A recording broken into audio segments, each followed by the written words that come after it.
இந்த நிகழ்ச்சி காதல் என்ற கருத்தை வெறுக்கும் முத்துக்குமார் என்ற குற்றவாளியையும் உள்ளூர் கோவிலுக்கு அருகிலுள்ள தனது பெற்றோரின் பூக்கடையில் பணிபுரியும் குடும்பம் சார்ந்த பெண்ணான மீனாவையும் அறிமுகப்படுத்துகிறது. சூழ்நிலைகள் மீனாவை முத்துக்குமாரை திருமணம் செய்து கொள்ள கட்டாயப்படுத்துகின்றன. அவர் ஒரு குடிகாரர். அடிக்கடி குடிபோதையில் வீட்டிற்கு வருவார். மேலும் அவரது தாயார் வியயாவுடன் சண்டையிடுவார். வாக்குவாதத்தில் கூட ஈடுபடுவார்.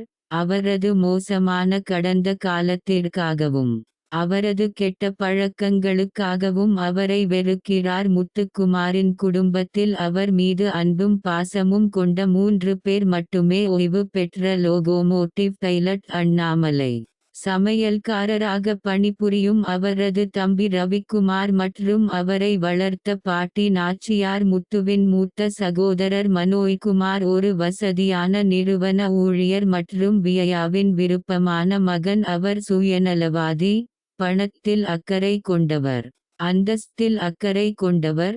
அண்ணாமலை மற்றும் முத்துக்குமார் இருவரையும் விரும்பவில்லை. மீனா மீது ஆசைப்படும் சுதாகர் என்ற கடன்காரனுடன் மீனா பிரச்சினைகளை எதிர்கொள்கிறாள்.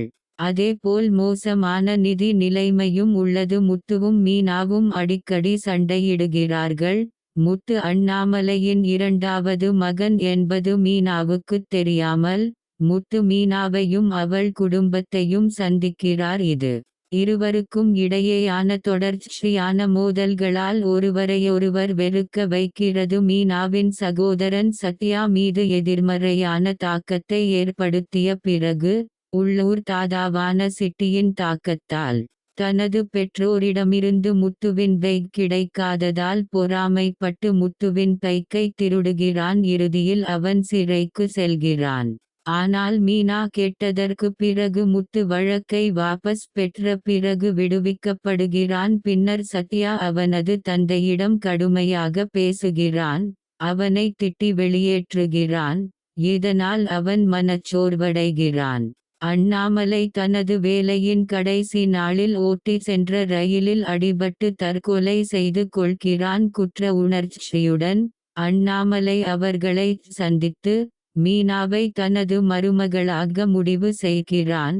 அவர்களுக்கு பணம் கொடுப்பதற்கு பதிலாக அவர்களின் சூழ்நிலையில் கண்ணில் படுவதை விட வேறு விஷயங்கள் இருப்பதை அவன் காண்கிறான். இதற்கெல்லாம் மத்தியில் மனோஜ் ஈவாவை காதலிக்கிறான். அவளுக்கு அண்ணாமலையின் செட்டில்மெண்ட் பணத்தை விரும்புகிறாள். கனடாவுக்கு குடிபெயர விரும்புகிறாள் என்ற மறைமுக நோக்கங்கள் உள்ளன.